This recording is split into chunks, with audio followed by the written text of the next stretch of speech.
రీసెంట్‌గా జరిగిన income tax రైడ్స్‌ని చూసి కొంతమంది 'పుష్ప' కలెక్షన్స్‌ని ఫేక్ అంటున్నారు. ఇంకొంతమంది ఒరిజినల్ అంటున్నారు. మీరెటు సైడ్ ఉన్నారో కింద కామెంట్స్‌లో చెప్పండి. నిన్న నైట్ ఈటీవీ విన్ ప్లాట్‌ఫామ్‌లో 'వైఫ్ ఆఫ్' అనే మూవీ చూసా. ట్రైలర్ చూస్తే కొంచెం ఇంట్రెస్టింగ్‌గానే ఉంది. అండ్ అంతే కాకుండా కొద్దిగా ఏ రేటెడ్ కంటెంట్ ఎక్కువ ఉన్నట్టుగా కనిపించింది. మరి ఈ మూవీ ఎలా ఉందో తెలుసుకోబోయే ముందు మీరు మన ఛానల్‌ని ఖచ్చితంగా సబ్స్క్రైబ్ చేసుకోవాలి. Most of the theatre movie reviews first ఇచ్చేది మనమే. అండ్ వాటితో పాటు అన్ని ఓటీటీ రివ్యూస్ ఇవ్వడానికి ట్రై చేస్తున్నాం. సో సబ్స్క్రైబ్ చేసుకొని సపోర్ట్ చేయండి. అలానే ఈ వీడియోకి ఒక 5 లైక్స్ అయితే టార్గెట్‌గా ఇస్తున్నా కొట్టేయండి. Coming to the story line, ఒక అమ్మాయి ప్రాస్టిట్యూట్‌గా ఎందుకు మారింది? తన లైఫ్‌లో ఎలాంటి సిట్యుయేషన్స్‌ని ఫేస్ చేసింది? ఆ సిట్యుయేషన్స్ నుండి తను ఎలా బయటపడింది? అనేది ఈ cinema basic story line. Coming to the positives, first 5 minutes. అవును, ఫస్ట్ 5 మినిట్స్ ఇంట్రెస్టింగ్‌గా అనిపించింది. సినిమా మొత్తంలో క్యూరియస్‌గా అనిపించింది ఆ ఫస్ట్ 5 మినిట్సే. ఇంకా టెక్నికల్‌గా అన్ని క్రాఫ్ట్స్ కూడా వాళ్ళకున్న బడ్జెట్‌లో డీసెంట్‌గానే ఉన్నాయి. ఇప్పుడు ఇంకా నెగెటివ్ స్టార్ట్ చేస్తే అబ్బో! చాలానే ఉన్నాయి. ఏదో చెప్దాం అనుకుని ఏదో చెప్పినట్టుంది. ఇంట్రెస్టింగ్‌గా స్టార్ట్ అయినా కూడా సినిమా వెళ్ళే కొద్దీ డీవియేట్ అవుతూ వెళ్ళింది.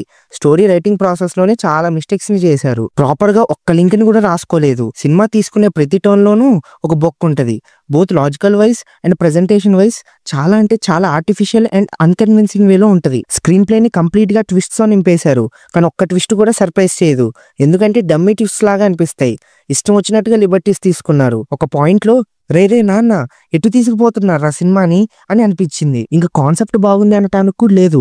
ఎందుకంటే ఈ సినిమాలో ప్రాపర్ కాన్సెప్ట్ లేదు, ప్రాపర్ కాన్ఫ్లిక్ట్ లేదు, ప్రాపర్ క్యారెక్టర్స్ కూడా లేవు. సినిమా చూస్తున్నంతసేపు ఒకటే ఫీలింగ్, అబ్బా ఆహా బానే. సినిమాలో ఎక్కడా కూడా మన థ్రిల్ అయ్యేటట్టు ఆర్ మనకు టెన్షన్ రైజ్ అయ్యేటట్టు అస్సలు ఉండదు. సినిమా కేవలం 1 అవర్ 20 మినిట్స్ ఉంటది. అయినా కూడా ఎంత ఇరిటేట్ చేసిందంటే చాలురా ఈ డోసేజ్ ఆఫ్ టార్చర్ చాలురా మాకు అని అనుకుంటాం. కానీ సినిమా టీం మాత్రం డోసేజ్ పెంచుకుంటూనే వెళ్తారు.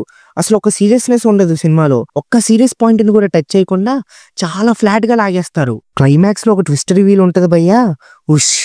అది ట్విస్ట్ అని మాకు ఆల్రెడీ తెలుసురా బాబు. మళ్ళీ మీరు అదే విషయాన్ని చెప్పి సావగొట్టొద్దు. మనల్ని ఎమోషనల్ చేసేద్దామని సినిమాలో క్యారెక్టర్స్ చేస్తుంది ఏదో పెద్ద త్యాగాలన్నట్టు ఏదో సోది. ఒక అర్థం పర్థం ఉండదు సినిమాలో. ఇప్పుడు ఈ క్యారెక్టర్ ఎందుకు ఇలా చేస్తున్నాడు అంటే ఏమో చేస్తాడంతే. ఇదొక పర్టిక్యులర్ రీజన్ అంటూ ఏమీ ఉండదు. ప్రతి సీన్‌లోనూ ఎంత కన్వీనియంట్ రైటింగ్ ఉంటదంటే ఇంకా అసలు ఎటువంటి ఎఫర్ట్స్ ఆర్ కొత్తదనం లేకుండా ఏదో టైమ్ పాస్‌కి రాసి షూట్ చేద్దాంలే అన్నట్టు ఉంటది. సినిమా స్టోరీ స్టార్ట్ చేసాం కదా అని ఎలాగోలా లాగేయాలని ఇంకా ఏది పడితే అది అమ్మో భయపెట్టేశారు. ఇందులో స్టోరీయే లేదంటే మళ్ళీ చాప్టర్స్ వైస్‌గా స్టోరీని చెప్తారంట. ఏదో కన్‌ఫ్యూజ్డ్ మైండ్ గేమ్ ప్లే చేద్దాం అనుకున్నారు కానీ సినిమా మీద బేసిక్ నాలెడ్జ్ ఉన్నోడికి ఎవ్వడికైనా తర్వాత జరగబోయేది ఈజీగా గెస్ చేసేస్తాడు. అది మ్యాటర్. ఇంకేం చెప్తాం ఇంకా సినిమా గురించి. ఈ సినిమా గురించి చెప్పడానికి కూడా ఇంకేమీ లేదు. ఇంకా పర్ఫార్మెన్సెస్ అందరివి ఓకేగా ఉన్నాయి. సో ఇంకా ఫైనల్‌గా ఈ సినిమా గురించి చెప్పేది ఏంటంటే it's a bad film. 1 hour 20 మినిట్సే ఉంది కదా అని స్టార్ట్ చేసేసారో మీరు చెయ్యరు. నాకు తెలుసు. ఇంత రివ్యూ విన్నాక ఎవరైనా స్టార్ట్ చేస్తారా? చెయ్యరు. కానీ చూస్తామంటే చూడండి. మీ టైం మీ ఇష్టం. మళ్ళీ నెక్స్ట్ వీడియోతో కలుద్దాం. Until then signing off Team Movies for you.